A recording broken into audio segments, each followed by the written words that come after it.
Greetings and salutations, my name is OJ as always, and welcome to a video about Vendetta's comic. I've documented all of my thoughts on Vendetta so far, including gameplay, design, etc, so why should I stop now? Why should I stop when her comic is just released yesterday as of me making this video? I'm going to be completely real, going to be completely honest. I think this comic is a total nothing burger. And also incredibly disappointing for many reasons that I'm going to get into quite quickly. First things first, Vendetta's backstory is something. It is certainly something. Now, as a kind of laying the groundwork a little bit, Vendetta is, as of right now, being hyped up to be our next big bad, almost. Ramattra has pulled out of his fight, Null Sector has retreated, and moved into phase 2 of their plan, or whatever that means. We don't know right now. And Vendetta has kind of been hyped up by Ramattra himself, as well as the game in general, as our kind of like next villain, our next threat, someone to be worried about, etc, etc. I'm gonna be honest, I'm not convinced.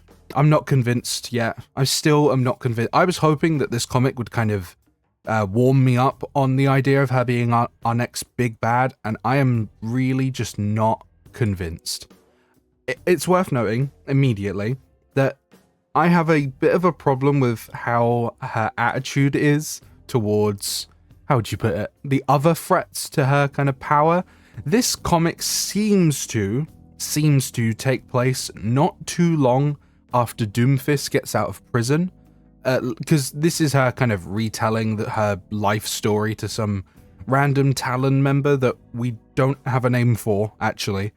So I'll get to that eventually, but it kind of shows her backstory, her standing alongside her father at meetings with, well, Doomfist. Well, yeah, he is Doomfist. I want to just point out as well, how old is she? I don't know if I'm being stupid, but in her original trailer, like the animated kind of short kind of thing, the animated trailer, it showed her as like a child and then showed her father dying. So I was under the impression that she was like 20 something, because, well, she looked like 5 or 6 when her father died. But this comic is now showing her alongside her father as what, like a young adult? She's like 16, 17 maybe? Is she 30? Because she doesn't look 30 at all.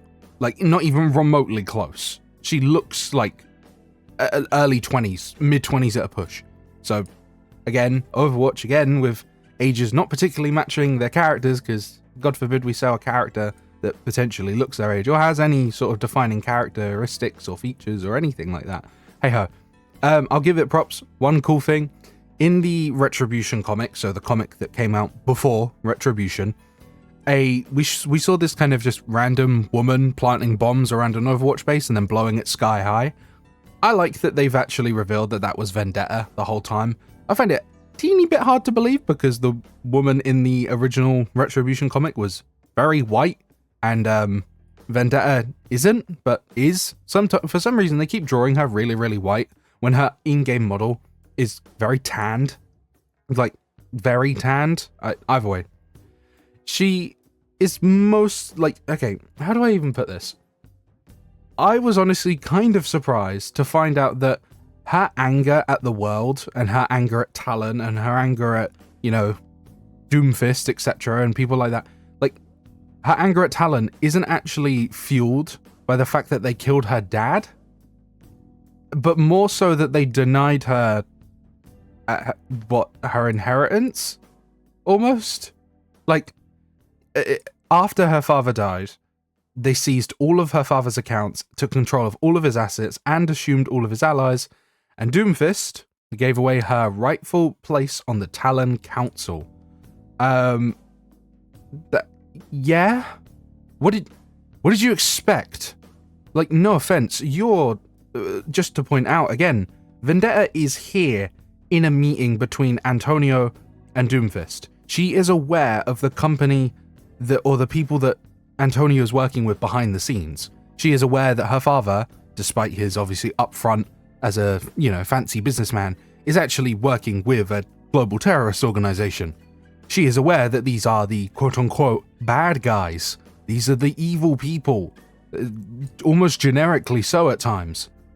Why are you shocked that they took everything your father owned? I'm sorry, you should have seen this coming a mile away. I know she's young. She may not have really understood the concept of evil people. I don't know. She seems like genuinely like shocked and distraught over the idea that a evil terrorist organization would, once one of their members, one of their finance people, because Antonio was kind of like I think he was a weapons dealer for Talon, and, you know, generally one of the more politically savvy people, not too akin or not too unlike, such as Maximilian. Him and Maximilian share a similar role, right? So, you know your father's working with this global terrorist organization. You know that he's, by accounts, one of the bad guys, and yet you're shocked that these bad people, who are explicitly bad at times, seized all of your father's shit. What? No shit? Genuinely, like, no shit. This should have been easy to see coming from a mile away. I mean, anyone probably could have seen this coming a mile away, but she seems like genuinely distraught and genuinely shocked. But anyways, maybe she wasn't fully aware of how evil Talon could be, even though this is, you know, relatively usual business for these sorts of people. Still, either way. She is very angry that Doomfist gave away her rightful place on the Talon Council, but Doomfist is a man that believes of, you know, like, might makes right. You have to kind of like prove yourself to get into into the positions that he likes. So, for example, because I mean, Doomfist himself is a man that literally fought to get his position. Not too long after the death of Vendetta's father, I think around the same time actually, of Retribution, Doomfist fought the second owner of the Doomfist Gauntlet and won. He's literally fought his way to rise to this power or this position of power. And if anything, shouldn't she be really angry with Maximilian? Because Maximilian is another person who kind of rose to power after the death of Antonio.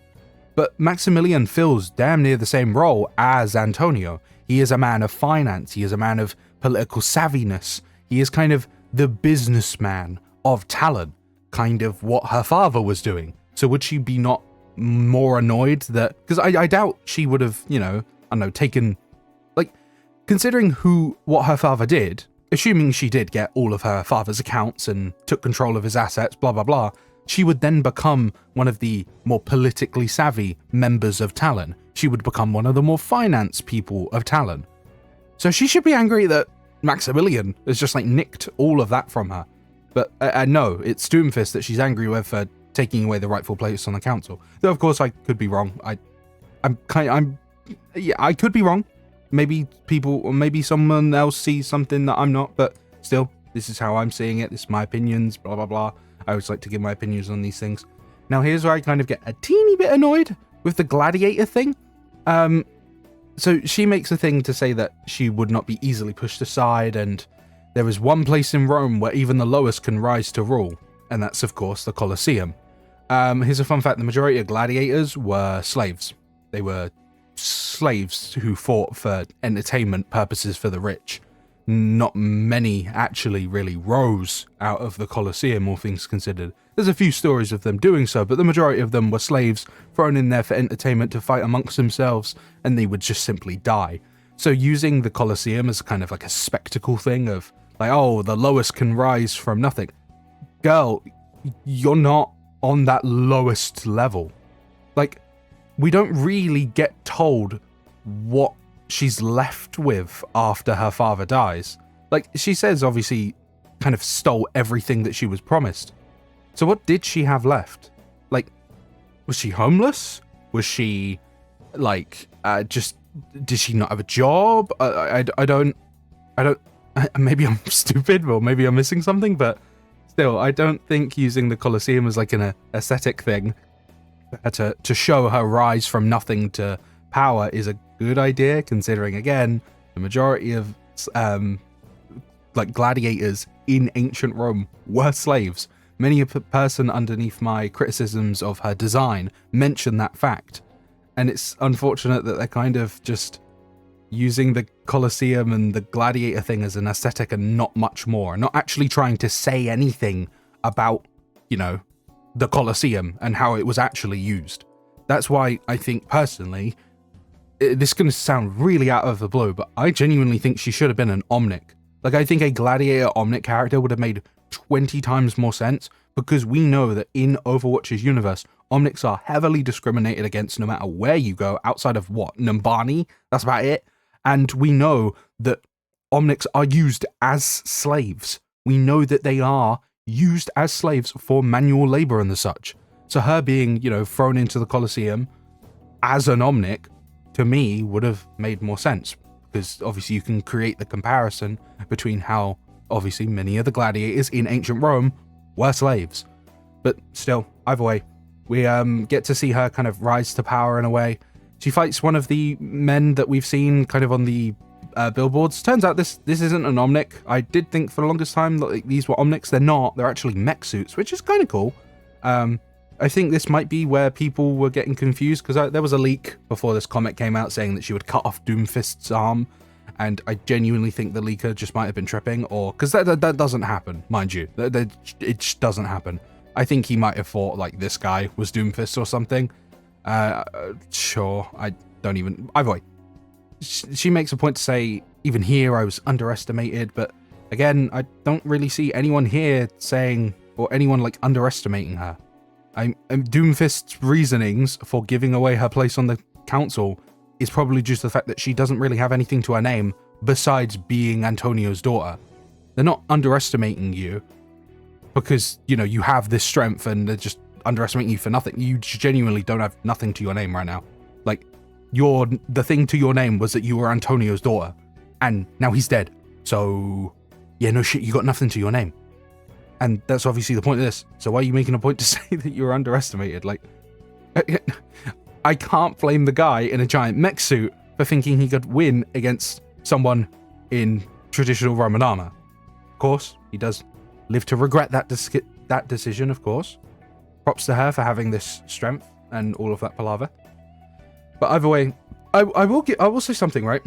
I feel like a lot of this comic, like if you just read this comic, I feel like a lot of its flaws are really easy to notice, but I will give props to Vendetta's voice actress. She does an amazing job as this character and makes this comic sound 20 times cooler than it actually is. And I will also give props to the artists for this comic, because wow, this double spread is really, really pretty. I'll give them that. I really like this double spread.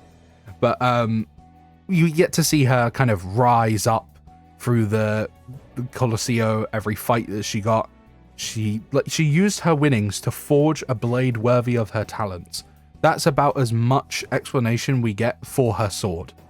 We know that her sword is made out of hard light, which is of course Vishkar's whole deal. So I don't know who made. I wish we did know a little bit more about her sword, because the majority of hard light that we've seen has usually been, you know, like blue. And it's usually been like sleek, you know, Vishkar-esque materials. So how someone made like this black electrical blade that can shoot out lasers, I wish we knew more about the sword. I wish we knew like a little bit about it. But it's interesting to just see like, you know, her fighting and stuff. She kind of rose up through the ranks of the Colosseo, gained a lot of respect, kind of became this higher positioned person amongst the Colosseo, you know, like sitting in the stands, watching them down there. It's like, again, we're just kind of using the Colosseum as an aesthetic. We're just kind of using it as an aesthetic for her story, which is kind of a boring way to use it. Like, there is an interesting tale that you could have told about kind of, you know, say an Omnic slave working up through the ranks, rising to these higher positions and finding themselves kind of uncomfortable sitting amongst the royalty that used to look down on them. But instead, Vendetta kind of just celebrates it. Okay, she's like, oh, I went from nothing and now I'm in an empire that's stronger than that of my father's. It's like, okay, sure. I genuinely, I just feel like it's a total... it's in the thumbnail. I said it at the beginning, it feels like a nothing burger.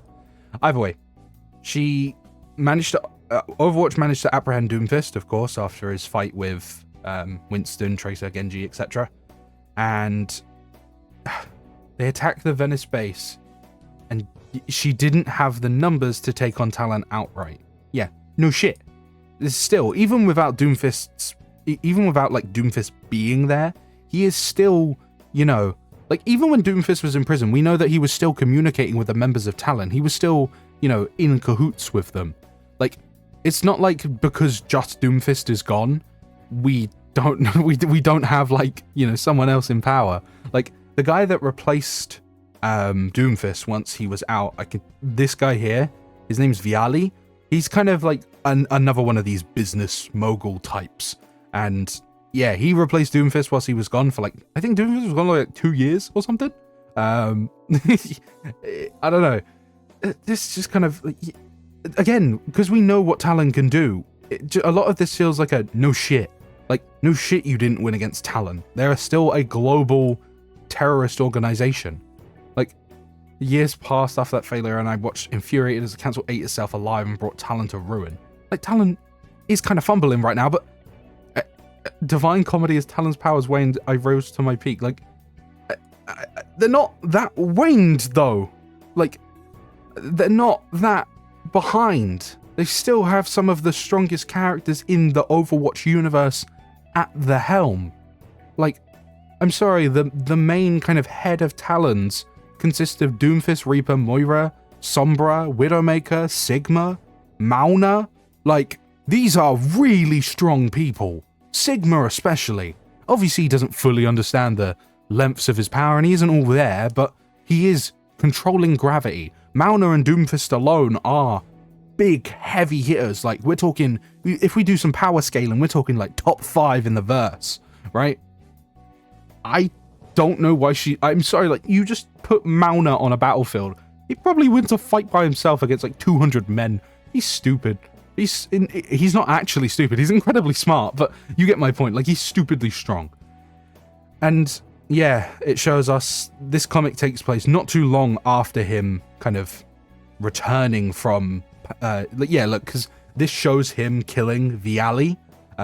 Because once Doomfist came back, he was like, oh, we have no place for business. Talon is not a group defined by business and money. And he just killed him. Yeah, you go, Doomfist. And yeah, she was done waiting for her moment. And to kind of make the point, she kills this bum. Who is this? There's this interview with I believe one of the like writers for this comic. They literally just say, we see her do that with the one Talon councilman. We don't even have a name for this person. Who is this ginger twink? Who are you? You, like, Vendetta says, like, no more climbing, no more wasting my rage on meaningless opponents. It's time I strike back against my true enemies. Your death will send a message to Talon. We don't know who this is. This means nothing. This character doesn't have a name. We have no idea what their role is. Like, you thought your fight with me was over, but this war is just the beginning. Like, this doesn't mean anything. This means nothing. I think, honestly, I feel like they probably shouldn't have killed Viali ages ago, because I feel like it would have been a way bigger deal, right? If, say, she killed Viali. Like, say Doomfist had just come back, right? And he hadn't, you know, say, if we could rewrite the story a little bit. Viali is not dead. Doomfist has not killed him. But instead, it's Vendetta who kills him. And as such, would that really make sense?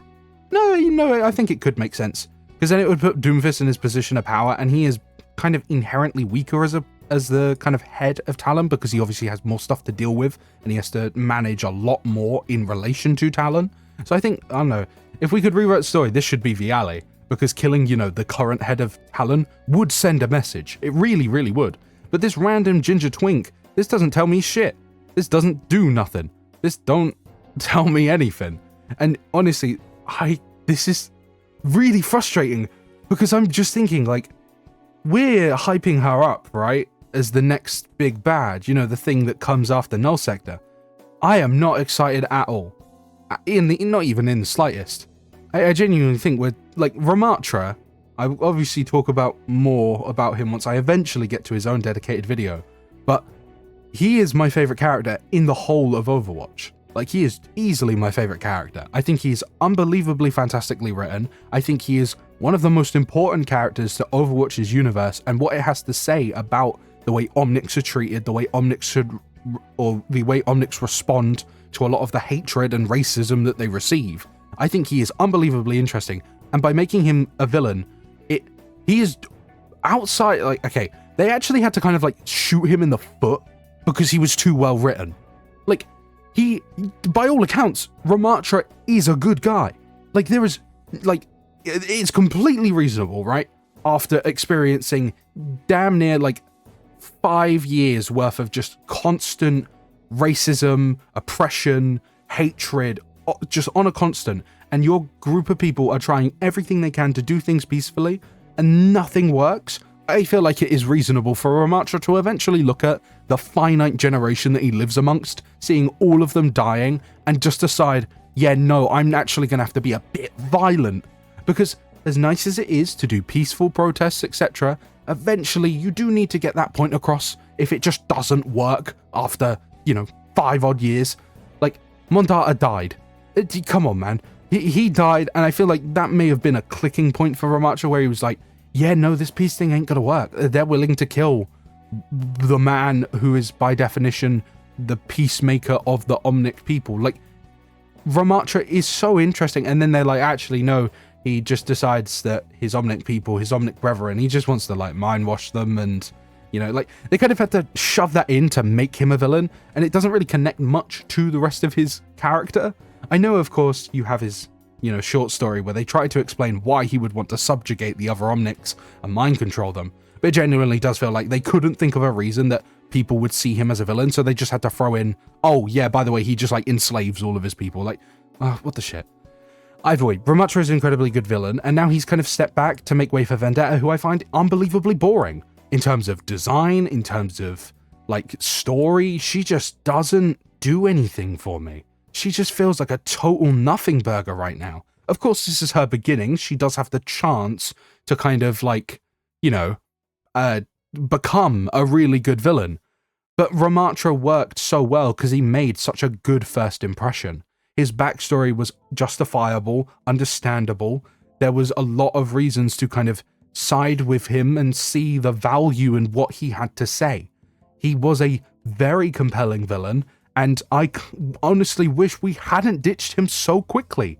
We had the PvE missions almost 2 years ago now, and only now are we picking up the story again, and they just dropped him.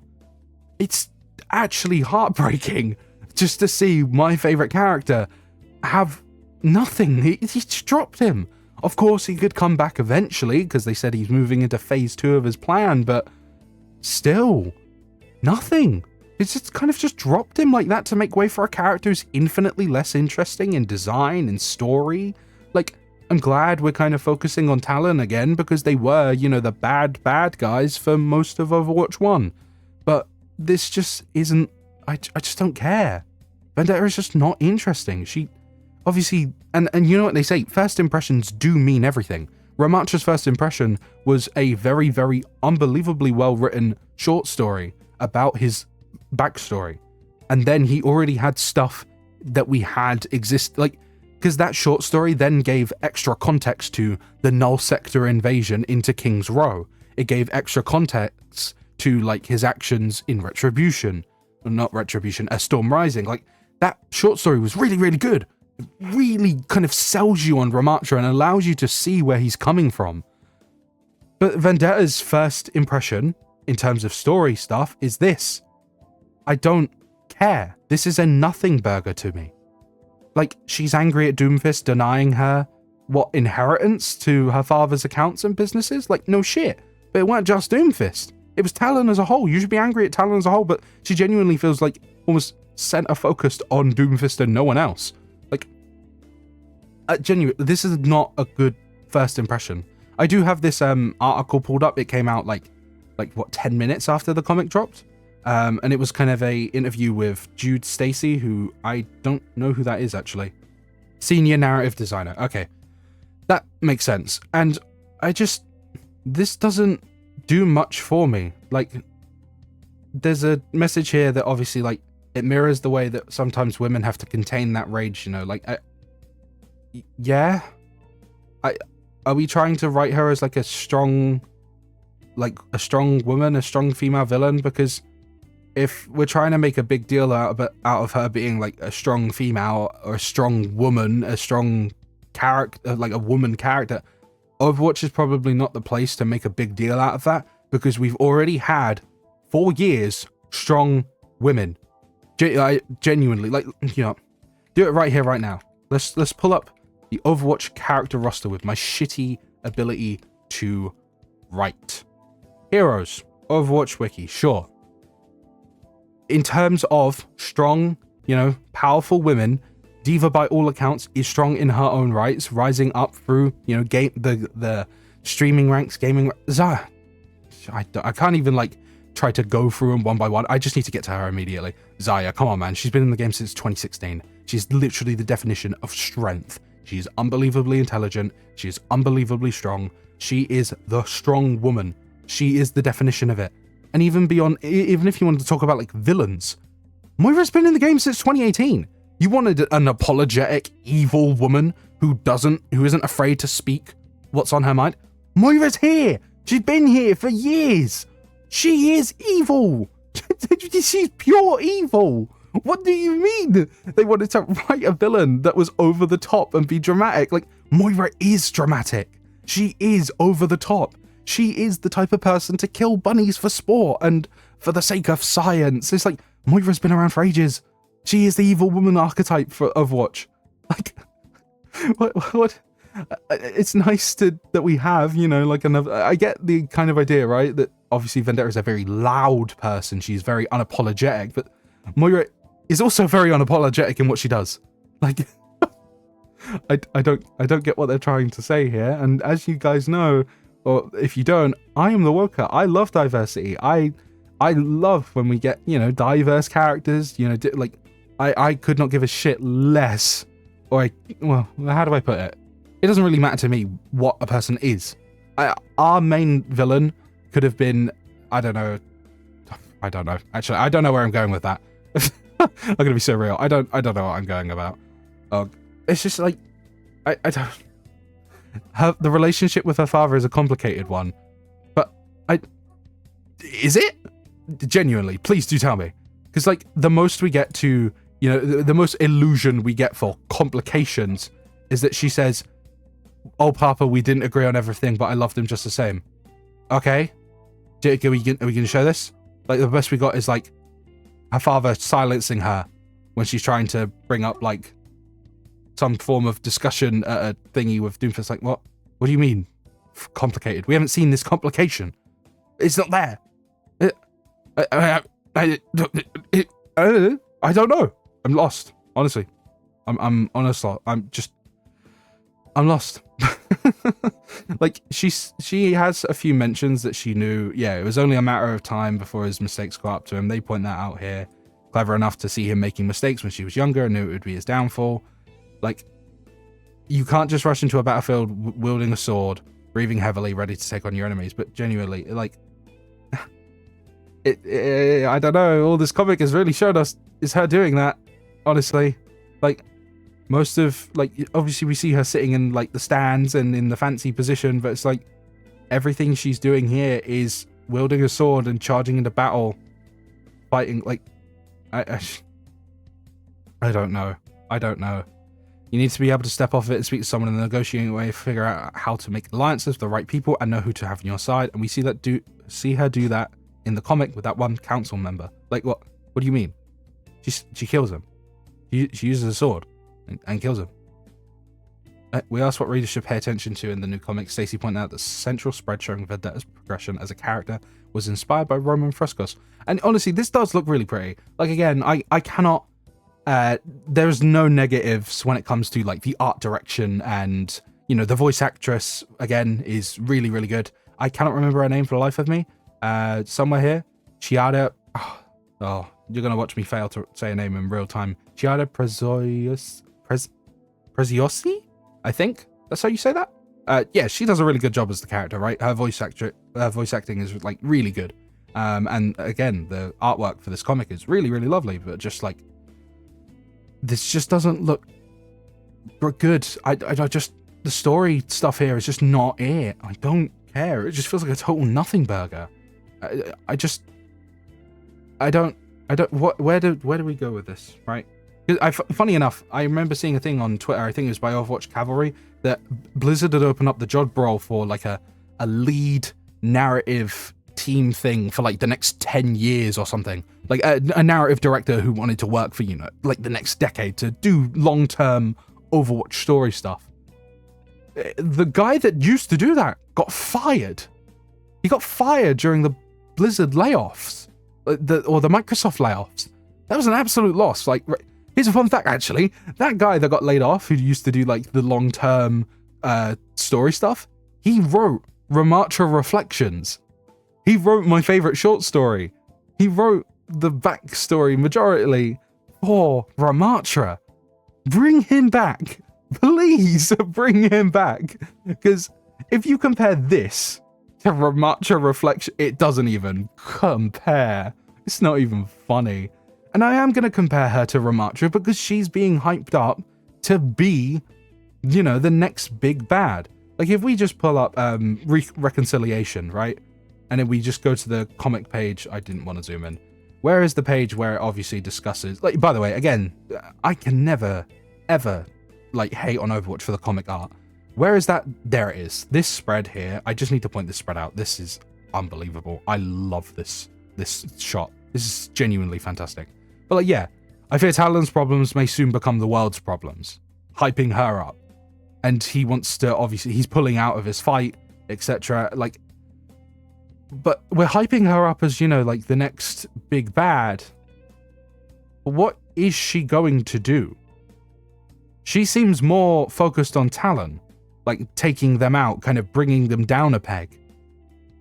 Talon is a terrorist organization. They are someone that does the world nothing but bad, to our knowledges. Like, by definition, by most people's, like, insight, Vendetta would be a good guy. Like, I am evil, wolf of retribution. I want to take out an evil terrorist organization. Does that not make you a good guy?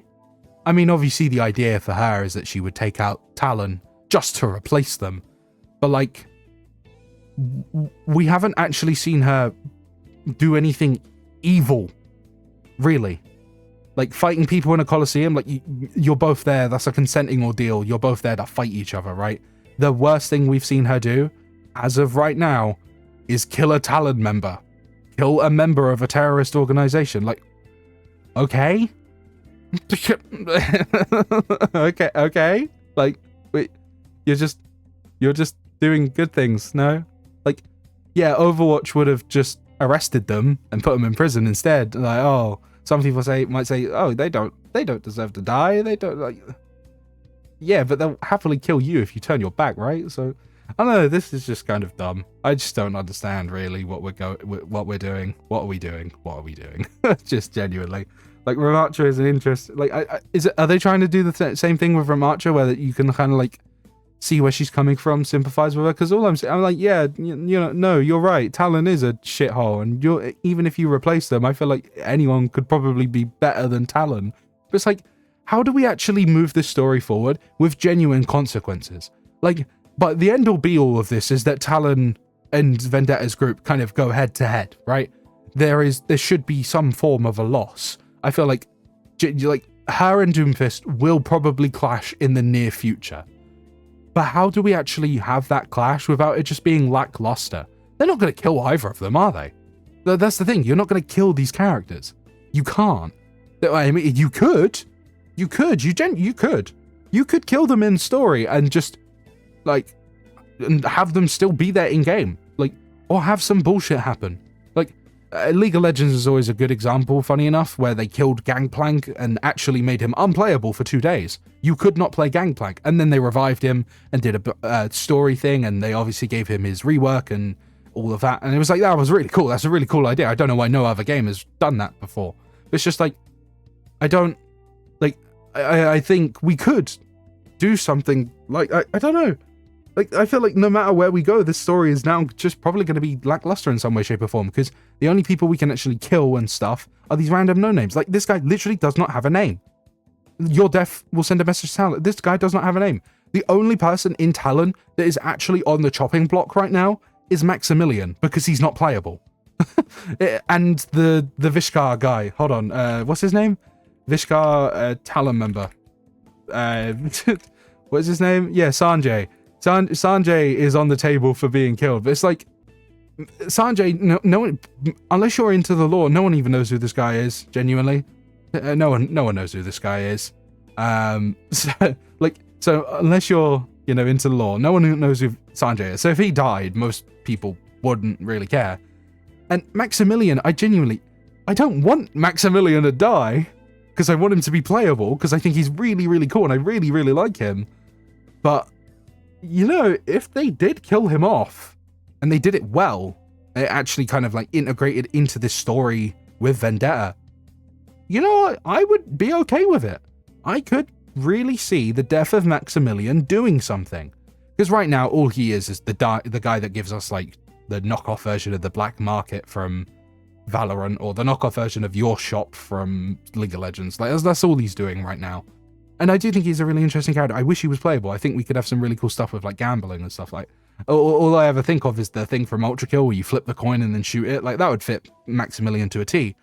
But if they killed him off in the story, and I don't know, maybe like they changed the Maximilian shop to be Vendetta's shop or something. Like, yeah, no, I think if we do that and we actually get to see the consequences and the kind of effect that would have on Talon, I think that would be really cool.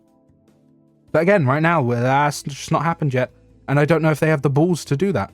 That's the thing. I just don't know if, until Overwatch proves to me that they are willing to make a big kind of sweeping stride, kill off a major character, cause some sort of tragic event.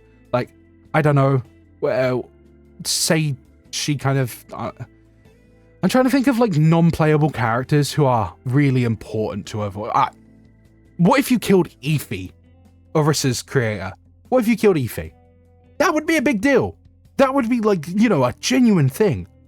But I just don't know if they have the balls to do it. I just don't. It sucks. It does suck. I wish we could do that. So generally, in conclusion, I think her story, for the most part, as of right now, of course, this could evolve as time goes on, but this is a bad first impression. It's a bit of a nothing burger, and add that onto her lackluster design and her gameplay that I have many, many worries about. I am not excited for Vendetta at all, and we had the Season 20 trailer drop yesterday, of course. And, well, let's pull up that, the YouTube channel. What do they say? Oh, yeah. Unbelievably underwhelming. Because the trailer, in all honesty, wasn't looking that good. I don't think we're going to have much content, and it's probably going to suck. So, yeah. Season 20, despite them hyping it up and hyping Vendetta up, it's not looking good. It sucks. It does suck a lot, because I really do like Overwatch, and genuinely, I have been considering kind of like almost dedicating myself to the game, because I do like it a lot. I have a lot of love for this world. I've been playing it since 2016. I have a lot of love for these characters. Like, I want to be into Overwatch, and they're hyping themselves up and they're moving on to bigger things, but it's just... Can we do good, bigger things? Because this is just not doing it for me right now. Of course, this is the end of the video, right? I really want to know what any of you watching think of this. I want to know if I'm just maybe I'm just wrong. Maybe there's other stuff. Like, please, in the comments, just leave what you think of her comic, of the story, of the way kind of Season 20 as a whole was kind of shaping up to be. Because I am very curious. I'm wondering if I'm like the only person kind of feels this way, or maybe, obviously, if you don't feel this way, do let me know like what you think. I'm intrigued to have some discussions in the comments about, obviously, her story and, Season 20 as a whole. Anyways, end of the video. I hope you have enjoyed up until this point. If you have, like, comment, and subscribe if you feel so inclined. I hope you have a lovely rest of your day, whether that be a good morning, afternoon, evening, etc. And again, assuming nothing pops up and, they don't drop something else that piques my interest or that I want to give my opinions on as soon as possible, the next video that I should be making shall be a dedicated video on